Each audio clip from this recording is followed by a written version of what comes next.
Welcome, today in front of me OPPO A53s, and I'll show you how to adjust ringtone volume on this device.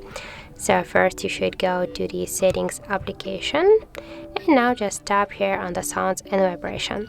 Here you'll see the volume section. Just to change your ringtone volume, swipe this dot on the ringtone volume panel to the left or to the right side with your finger, by this way.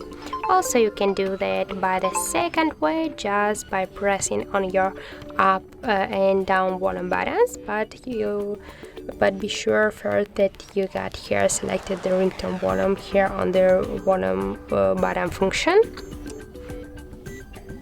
And now just here press to the up or to the down volume button, and by this way you can change your ringtone volume. And also here you can swipe with your finger up or down on your volume panel. So that's how it looks. If you find this video helpful, remember to leave a like, comment and subscribe our channel.